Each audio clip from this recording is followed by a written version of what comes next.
A few years later, here in 2023, Haley and I decided to write another book. We wanted a children's book so that younger kids would be able to understand what autism is without throwing big words that they would not understand. So we decided to make a very loosely inspired story about art experience.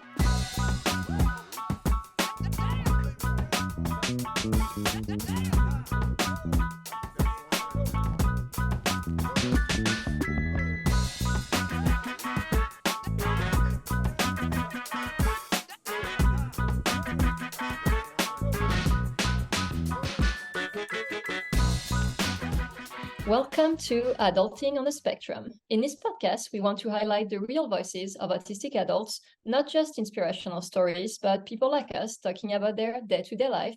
Basically, we want to give a voice to a variety of autistic people. I'm Eileen Lamb, an autistic author and photographer, and I co-host this podcast with Andrew Komarow. Hey, Andrew. Hey, Eileen. I'm Andrew Komarow, a recovering certified financial planner, autistic entrepreneur, and the funnier co-host of this podcast. Today, our guest is Matthew Leach. Matthew is currently a senior at University of Kentucky. He majors in biology and plans to further his education by going to graduate school and getting a master's degree in forensic science. His favorite things to do are reading, going to the movies, spending time with his French bulldog, Chloe. He co-authored See Able Not the Label and Frankie Finn. He also shares personal journey with autism on his podcast called Puzzle in Progress with his sister. Welcome. Thank you for joining. Thank you for having me here. It's all right. I just want to say it's an honor to be on here with you guys. Well, thank you. Have you listened to our podcast before? I have not. I probably should. It's quite all right. So we like to ask each guest how they prefer to identify, and we don't mean she, her pronouns, although he, them, although you're welcome to share those as well. We mean autistic, on the spectrum, you don't care, don't have a preference. Is there any way you choose to be identified if you had a preference? Well, if I had a preference, I would say I'm on the spectrum because since it is a spectrum, everyone is different. So you can't just label someone, oh, they have autism, because it's different for everyone. So that's how I would see it. I love this answer. Wow, that's really good, Matthew. I prefer to be identify as on the spectrum too. If I had to choose, really, I don't care. But same for the same reasons as you, and I think it's the first time someone mentioned these reasons for it. So thank you. Well, thank you. And the first real question we have for you, though that was a great question and answer, is can you tell us about your autism diagnosis journey? Like, how old were you when you were diagnosed? What were the signs? And I know you were young when you were diagnosed, so it's probably from what your parents told you. What can you share about this? So what I have been told was when I was about 2 years old, I was nonverbal and I wasn't developing quite as well as other children my age. Most children my age would have been walking, talking, and I was walking, but I wasn't quite talking. I was able to communicate, just not through words. But I would stand around on my tippy toes. I would spin around in circles. But one thing that Haley and the rest of my family can say is I would get frustrated because I couldn't be able to talk, and I would take it out on inanimate objects to try and convey a message. If I was angry, I would knock the books off Haley's shelf. But that was my way of saying I'm mad, I'm sad, something's not right. After they started seeing this, they took me to Cincinnati Children's Hospital. I got in touch with Dr. Susan Wiley, and they diagnosed me with autism when I was 18 months old, give or take, roughly 2. And from then on, it's just been a journey, not for just me, but my sister, my parents, our family. In fact, the whole community has kind of contributed in my journey. So when did you learn about your autism diagnosis? Well, the thing is, I was told that I was autistic when I was very young, but when I truly learned to understand what it meant was when I was 7. So I was in applied behavioral therapy for most of my life, up until about 7 years old. I would go to school, and then after school, I would go down to Cincinnati for applied behavioral therapy. But the thing is, the other kids in the therapy, I knew they were different, and I knew that I wasn't quite like everyone else in school, but at the same time, I wasn't quite like them. So I basically asked my parents and my therapist, what's going on? And they sat down and explained to me that, you're on the autism spectrum. And because of that, everyone is different. Some are higher up, some are lower. And it was the first time that it really opened my eyes. Do you think so? You had ABA from when you were about 5 to you were about 7, right? And then you were able to transition to a mainstream school without ABA therapy. Do you credit ABA with being able to do that? And what do you think ABA, helped you accomplish that you might not have accomplished otherwise? So when I was going through ABA therapy, I was going through multiple therapies. I was going through speech, music, and basic social interactions and how to interact with kids my age. So I would be listening to music. It was to help open me up and learn how to speak. Because when they first started giving me the therapy, they made me sing. They would make me sing my name, 1, 2, 3, A, B, C, D, and stuff like that. And then they would move on to just me speaking it. And I like to credit it for helping me become who I am. I really had nothing negative about it. I like to think of it as a helpful guide for people on the spectrum to help transition, into a normal life. In fact, I think it's a wonderful thing. I love ABA. My son is on the spectrum. Well, both of my sons are, but one of them has been in ABA therapy since he was 2 and he's 10 now. And without ABA, I don't think he would have learned to communicate. He's still nonverbal, but he can communicate with an app on his iPad now, an AAC device. And I'm so thankful for it. And, there's a lot of negativity online about ABA, and hearing stories like yours is just, it's nice. It's refreshing. So I saw that you're getting you want to get a master's degree in forensic science. Do you love watching true crime shows?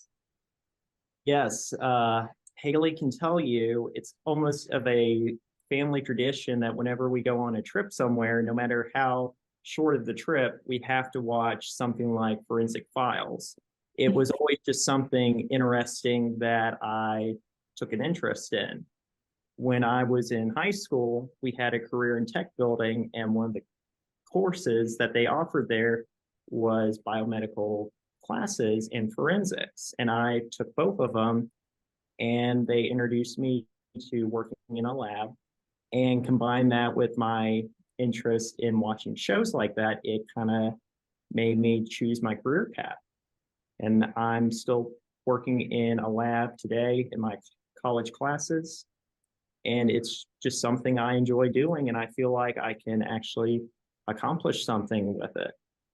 Do you like true crime, or do you also like, fictional as well? Like, Dexter obviously comes to mind. I will say I like anything involved in crime, because I just think it's amazing to think that you can solve an entire case just by simply the smallest bit of evidence. The tiniest bit of DNA can link it back to someone that at the time probably didn't think that they could be caught by doing something like this. That's what's fascinating to me. And I want to get involved in that kind of field. Solving like cold cases and all of that using DNA. And yeah, it's fascinating. We have a great show about this, it's in French, so I can't recommend it, but they've been solving cases like as old as 40, 50 years old, and it just blows my mind. Like, how is that even possible?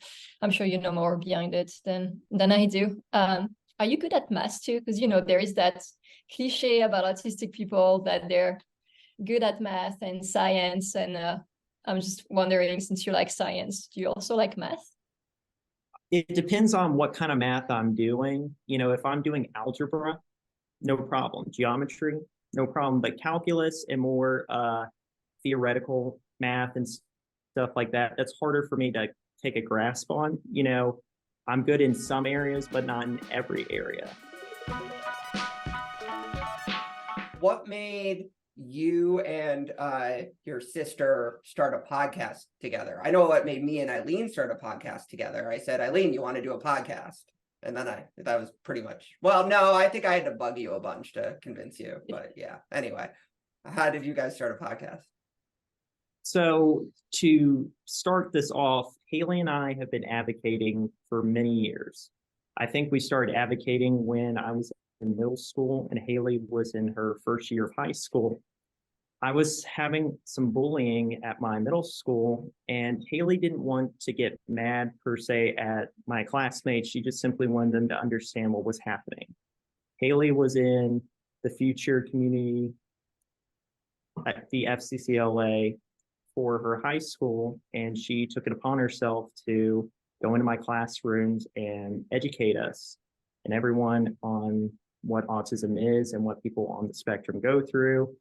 But to answer your question, we've been doing this for many years. Most of the time, we simply would go to events, do some public speaking. We also wrote 2 books, which you 2 know, Frankie and Finn and See the Able, Not the Label. Well, about a year ago, Haley and I were talking about how we could get our message out even further. And I simply was thinking about podcasts. Doing a podcast is an excellent way nowadays to get your message out. And I was talking with Haley and said, why don't we do a podcast? And the 2 of us co-host. And it's just been a wonderful journey from there. Haley and I feel like we're finally giving back to the community. Do you guys have a guest, or is it just the 2 of you? Like, what's the format like? And are you in the same room or through Zoom? So for those of you that don't know, Haley and I go to 2 separate schools in 2 separate states. I go to the University of Kentucky, and Haley is going to WashU in St. Louis, Missouri. So Haley and I usually do a Zoom meeting like what we're doing right now.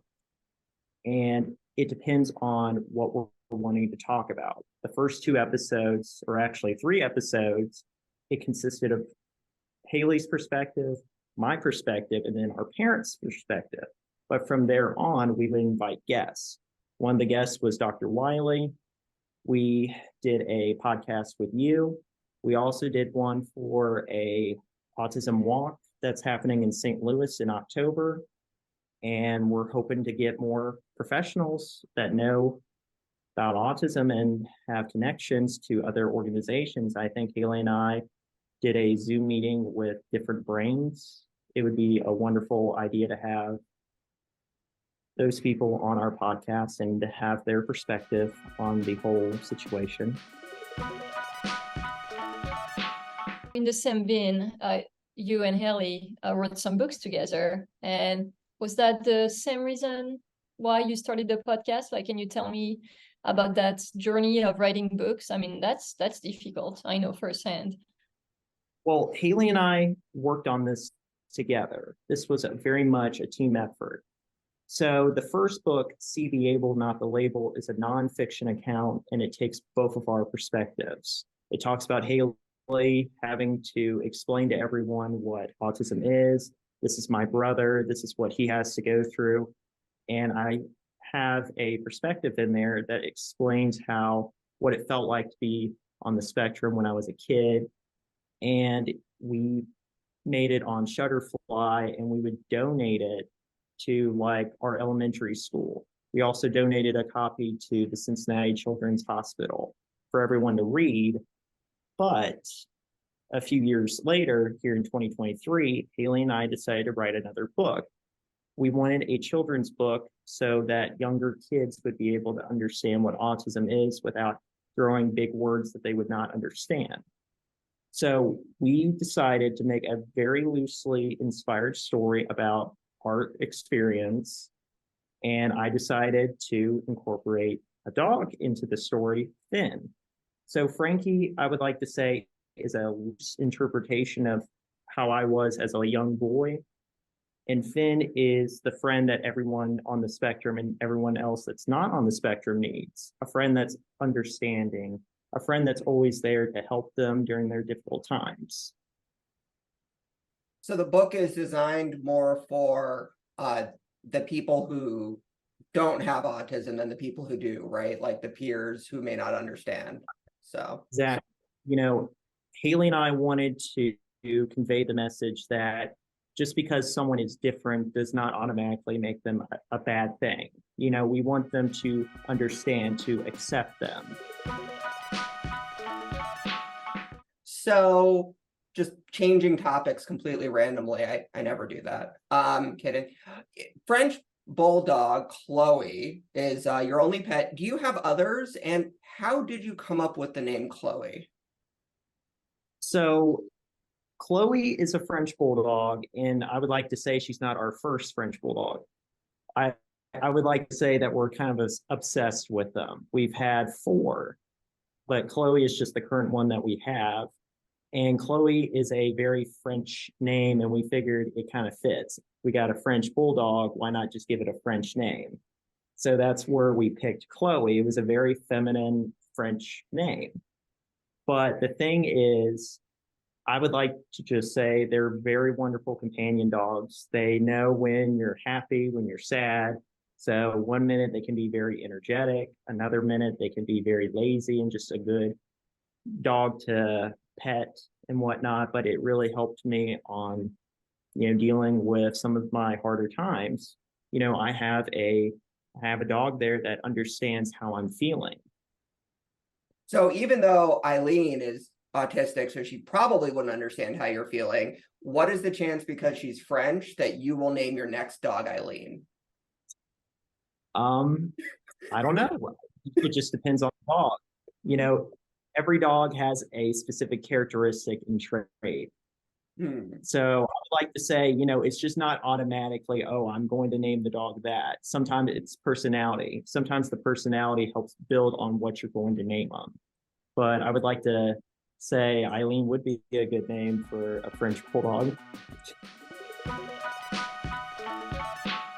You're currently in college, majoring in biology. Do you have any tips for those on the spectrum also in college? Like, do you need any accommodation? I pretty high functioning, and I tried going to college 3 years in a row in France, and I could never do it. I had no accommodation, so I had to get my degree online. And I'm wondering if there are any accommodation that you're getting right now that makes it easier for you to be able to attend in person. Well, to answer your question, I don't have any accommodations.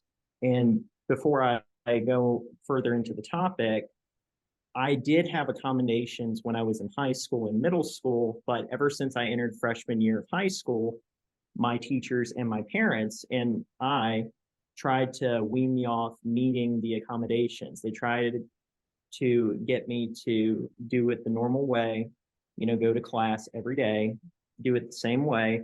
And I'm thankful for that because it truly made me understand, what college is going to be like and how to successfully thrive in it. And I just would like to say some of the tips that I would give is if you're going to college in general, I would suggest you do your required classes first to get those out of the way. And then after you have your required courses done, go into courses that you enjoy doing. Another thing that I would actually highly suggest, people on the spectrum to do when you do go to college, find clubs that you enjoy. And when you do join the clubs, try and interact with everyone. You have a safe topic to talk about, whatever club you're in. It's a topic you can start off on, but once you get to know them more, try to change the topics.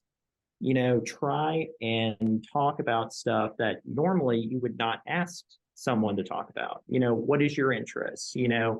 Well, how come you like doing this? What makes it interesting for you? And then they can ask you something and you can tell them, well, I enjoy doing this. It really helps with socializing in general. And I think it's a very useful useful skill to use.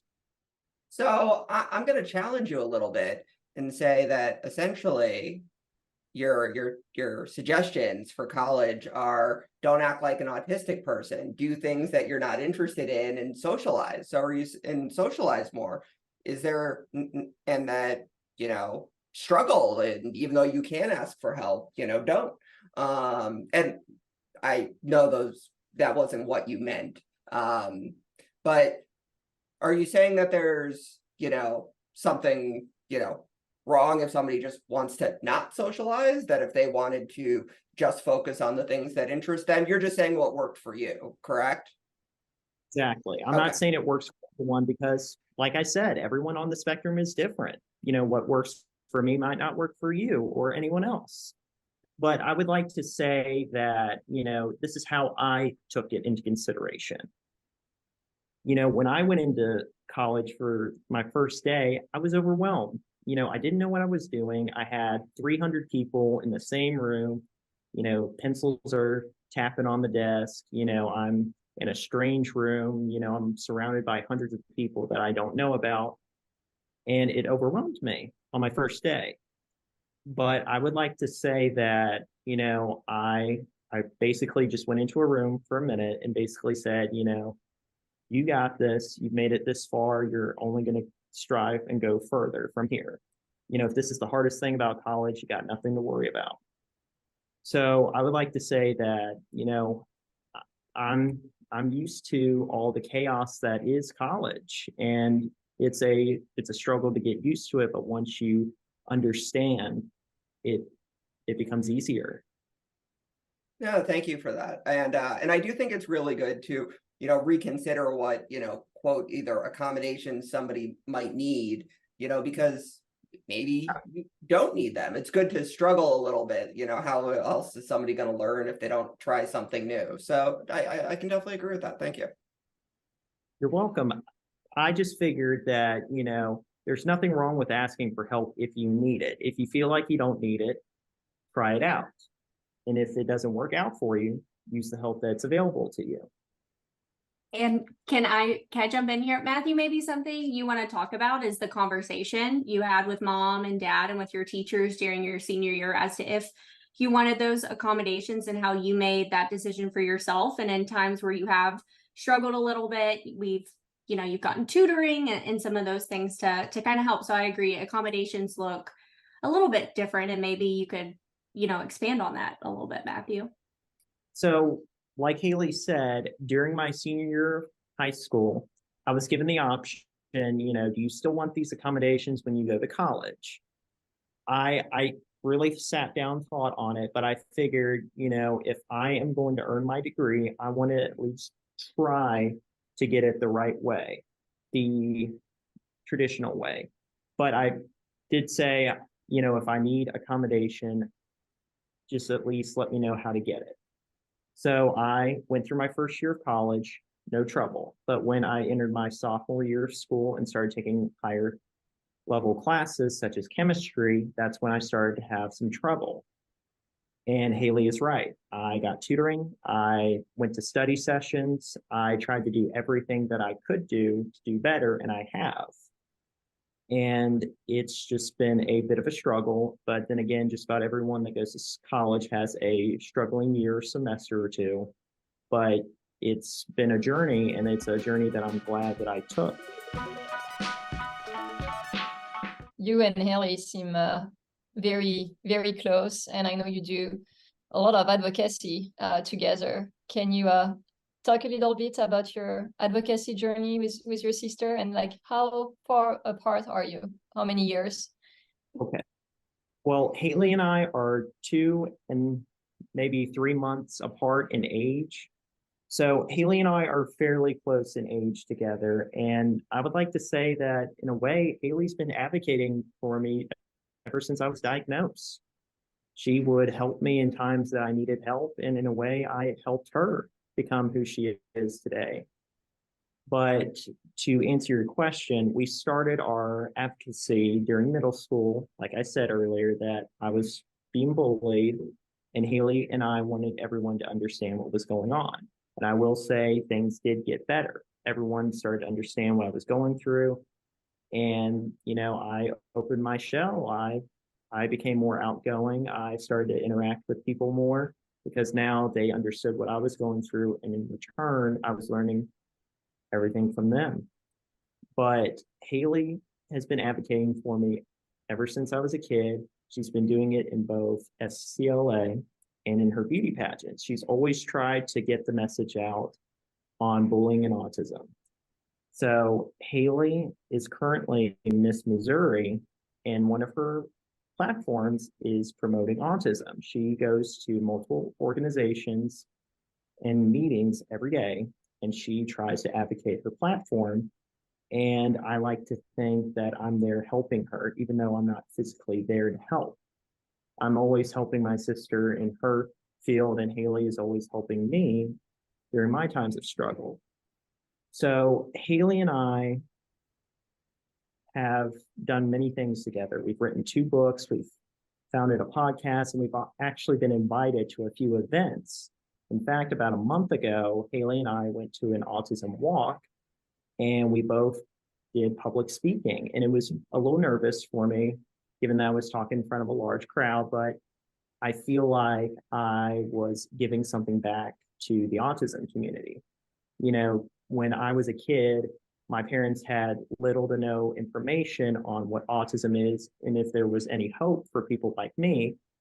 And since I've basically accomplished the odds, I feel like it's my time to give back to not just the people on the spectrum, but to the families, and to let them know that there is a chance and that there is hope for their loved ones.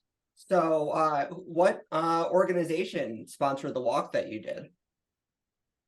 Autism Speaks. I didn't know the answer to that question before I asked, by the way. I was genuinely curious. How do you decide what organizations to support or, not support? So some organizations actually reach out to Haley and I. Some of them will reach out to Haley, and then Haley will basically bring me into the loop, and we talk with them and basically say, yes, we would like to come to this event, or would you like to come on our podcast, or we would be more than happy to come on to yours.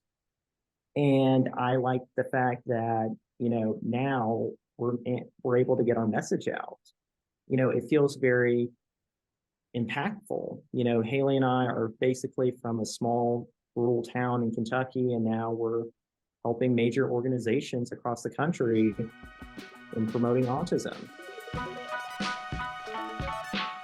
Speaking of, it's your chance now to anything you want to promote, like your social media links, books, which we've talked about, anything you can tell us.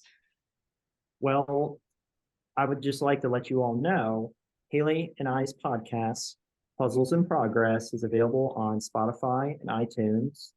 Our book, See the Able and Not the Label, and Frankie and Finn are both available on Amazon, Barnes & Noble, Books A Million, and Waterstone, which is based in Great Britain. So it's an international book now, and Haley and I are very excited. We never thought it would get that far. It's awesome.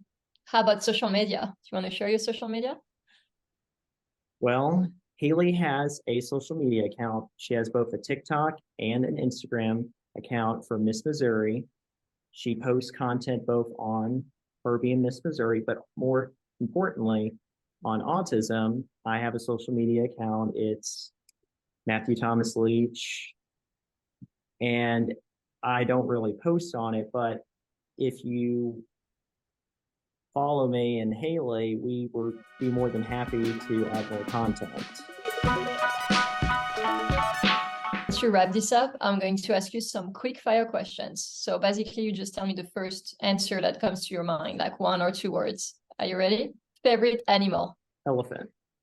Oh, I thought you were going to say French bulldog. You tricked me. And I have Would you get a pet elephant if you could? if I could, an elephant. Favorite TV detective?